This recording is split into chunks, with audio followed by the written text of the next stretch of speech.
Friends, मैं doctor Ruchika Garg, associate professor and gynaecologist. और आज हम बात करेंगे कि नॉर्मल डिलीवरी के लिए हमें क्या क्या करना चाहिए। सबसे पहले तो मैं आपसे कहूँगी कि आप ज़रूर इस चैनल को लाइक एंड सब्सक्राइब कीजिए for any sort of authentic information regarding delivery and pregnancy and child birth. तो यहाँ पे आपको बिल्कुल सही इन्फॉर्मेशन मिलेगी। जैसा कि चाइल्ड बर्थ एक सबके मन में बहुत फियर रहता है, जो भी फर्स्ट टाइम मदर्स हैं जो पहली बार प्रेग्नेंट हुई हैं, कि भाई मैम नॉर्मल डिलीवरी कैसे होती है, मुझे उसमें क्या करना चाहिए, नॉर्मल डिलीवरी के क्या फ़ायदे हैं। ये तो सब आप जानते ही हैं कि ये नेचुरल प्रोसेस है, तो इसमें हीलिंग जल्दी हो जाती है, आप जल्दी ठीक हो जाते हैं, बेबी से बॉन्डिंग जल्दी हो जाती है, आप बेबी को ब्रेस्ट फीड जल्दी करा सकते हैं। सिजेरियन की तरह आपको उस समय दर्द लेने पड़ते हैं, लेकिन बाद में आपके दर्द कम हो जाते हैं। तो नॉर्मल डिलीवरी के लिए आजकल जैसे जो हमारा लाइफस्टाइल बदल गया है, सोने पीने खाने का कोई समय नहीं रहा है, तो सबसे पहले तो मैं एक एडवाइस करूँगी कि आप 9 मंथ्स पूरा प्रॉपर डाइट लीजिए। ये नहीं है कि आपको 2 लोगों के लिए खाना है, आपको सफिशिएंट क्वांटिटी में प्रोटीन्स का अच्छा सोर्स हो, कार्बोहाइड्रेट्स हो, फैट्स हो, विटामिन मिनरल्स सब कुछ हो, पूरी एक बैलेंस डाइट हो, जिसका मेरा एक वीडियो है कि प्रेगनेंसी में क्या खाएं क्या ना खाएं। तो खाना पीना सही होना चाहिए, रात का सोने का टाइम आपका फिक्स होना चाहिए, मिनिमम 8 to 10 आवर्स आपको स्लीप लेनी है, जिसमें 2 घंटे अगर हो सके तो 1.5 से 2 घंटे आप दिन में सोइए और बाकी 8 घंटे आप रात में सोइए। अगर आप बहुत लेट नाइट सोते हैं, उससे जस्ट पहले खाते हैं, तो ऑब्वियसली आपका वेट गेन बहुत ज़्यादा हो जाएगा। तो एक्सेसिव वेट गेन, बहुत ज़्यादा वेट गेन होने से नॉर्मल डिलीवरी के लिए वो सही नहीं रहता। तीसरा है आपको योगा और डीप ब्रीदिंग करनी है, और चौथा है कि आपको एक्सरसाइजेस करनी है। थ्रू आउट द प्रेगनेंसी आपको एक्टिव रहना है। प्रेगनेंसी कोई बीमारी नहीं है, इट्स अ फिजियोलॉजिकल स्टेट, एक नॉर्मल कंडीशन है, इसमें आपको नॉर्मल काम करते रहना है। आप जितना एक्टिव रहेंगी उतना ही आपके नॉर्मल डिलीवरी के चांसेस ज़्यादा होंगे। सबसे पहले मैं सजेस्ट करूँगी कि आप ज़मीन पे बैठ के खाना पीना या फिर और दूसरे काम शुरू कर सकते हैं, क्योंकि जब आप ज़मीन पे बार बार बैठेंगी उठेंगी तो आपकी पेल्विक फ्लोर मसल्स की ऑटोमेटिकली एक्सरसाइज हो जाती है। आपको स्क्वैटिंग पोजीशन में बैठना है, वेस्टर्न टॉयलेट्स का यूज़ करना कम करना है। प्रेफर कीजिए कि आप इंडियन टॉयलेट्स को यूज़ कीजिए, क्योंकि उसमें भी आपकी जो पेल्विक फ्लोर मसल्स हैं वो ऑटोमेटिकली स्ट्रॉन्ग हो जाती हैं। उसके बाद आपको एक एक्टिव शेड्यूल रखना है, जिसमें आपको वॉकिंग आधे घंटे से 45 मिनट करनी है। स्टेयर्स पे चढ़ने में कोई दिक्कत नहीं है, बजाय बस ये ध्यान रखना है कि पैर वैर न फिसल जाए या फिर प्लेसेंटा प्रीविया या डॉक्टर द्वारा कुछ बताया गया ऐसा तो नहीं है कि जिसमें आपको बेड रेस्ट एडवाइस किया गया हो। ठीक है, इसके बाद आप योगा डीप ब्रीदिंग करना है, उसके लिए मेरा एक अलग वीडियो है और आपको नेट पे भी इंफॉर्मेशन मिल जाएगी कि गहरी सांस लेनी है।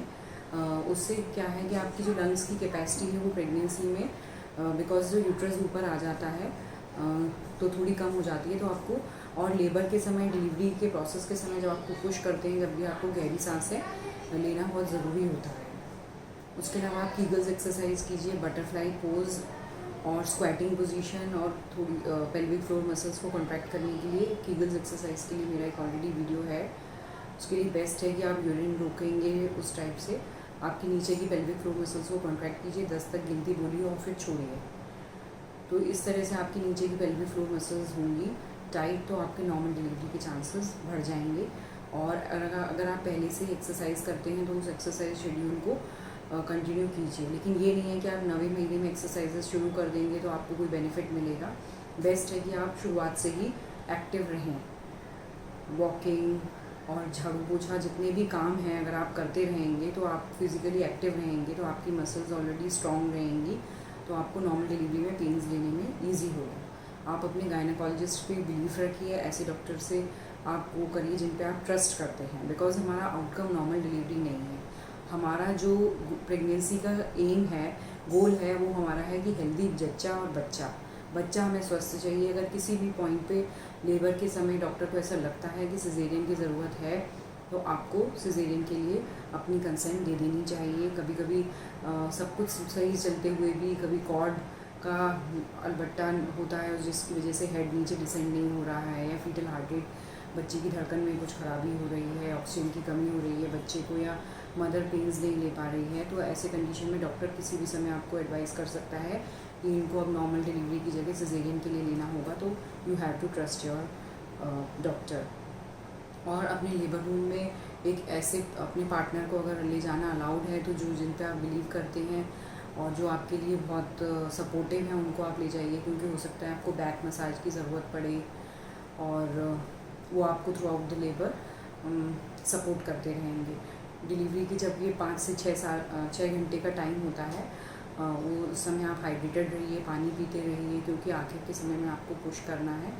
जो लेबर का ड्यूरेशन है वो 5 से 8 घंटे जो एक्टिव होता है एवरेज, तो उस दौरान थोड़ा सा अगर डॉक्टर आपको एडवाइस कर दें तो आप अपनी लास्ट मिनट को पुश करने के लिए आप कुछ खा पी भी सकते हैं जिसमें आपके एनर्जी लेवल रहें। और जो थ्रू आउट द प्रेगनेंसी जो है आपके यूट्रस में थोड़ी थोड़ी एक्टिविटी होती है, और 9वें महीने से ब्रैक्सटन कॉन्ट्रैक्शन जिसे हम कहते हैं वो और ज़्यादा बढ़ जाते हैं, तो उससे यूट्रस हार्डन हो जाता है बिल्कुल। ठीक है, तो ये घबराइए मत। 9वें में पेशेंट्स आते हैं, कहते हैं कि मैम यूट्रस बिल्कुल टाइट हो जा रहा है, इरिटेबल हो रहा है, तो वो एक यूट्रस के लिए भी प्रिपरेशन है आखिर के महीनों के लिए, कि वो बाद में उसकी जब रेगुलर जल्दी जल्दी कॉन्ट्रैक्शंस आएंगे तो उसके लिए बच्चेदानी को प्रिपेयर होना बहुत ज़रूरी है। पहले कम ड्यूरेशन पे कॉन्ट्रैक्शंस आते हैं, पेन आते हैं, जैसे कि आधे घंटे में एक पेन आएगा यूट्रस में, यूट्रस बिल्कुल स्टोनी हार्ड टाइप का हो जाएगा। उसके बाद 15-15 मिनट में आएंगे, फिर 5-5 मिनट में आएंगे। ये सब जानकारी अगर लेबर रूम के हमारे पास पहले से हो तो थोड़ा सा आपको पता रहता है कि आपके साथ क्या होने वाला है। और उसके बाद आपका वाटर भी ब्रेक हो सकता है, या डॉक्टर आपका वाटर की थैली ब्रेक करेंगे, फिर दे विल सी कि उसका कलर कैसा है, पानी की अमाउंट कैसा है, बहुत ज़्यादा है, कम है। लाइक अगर बच्चा पेट में लैट्रिन कर देता है तो मेकोनियम, तो वो डार्क कलर है, तो हो सकता है वो आपको सिजेरियन के लिए कहें, और आपका म्यूकस प्लग रिलीज़ होगा। तो नॉर्मल डिलीवरी के लिए आप जो है एक्सेसिव वेट गेन भी मत होने दीजिए। वेट गेन ठीक रहेगा। ओबेसिटी अगर हो जाती है तो नॉर्मल डिलीवरी के चांसेस कम हो जाते हैं, और इनफैक्ट मैं तो कहूँगी कि सिजेरियन भी जो ओबेस पेशेंट्स हैं उनके लिए थोड़ा चैलेंजिंग हो जाता है, क्योंकि स्टिचेस जो हैं वो हील करने में थोड़ी सी प्रॉब्लम हो सकती है, या एनेस्थीसिया के कॉम्प्लिकेशंस भी मोटे पेशेंट्स में ज़्यादा हो सकते हैं, या सांस की परेशानियाँ भी हो सकती हैं।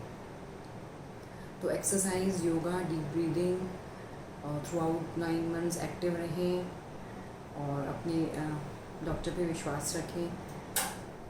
Thank you. अगर आपको ये वीडियो पसंद आए तो प्लीज़ एक लाइक ज़रूर कीजिएगा, और अपने फ्रेंड्स के साथ शेयर कीजिएगा। Subscribe to this channel for more such informative videos.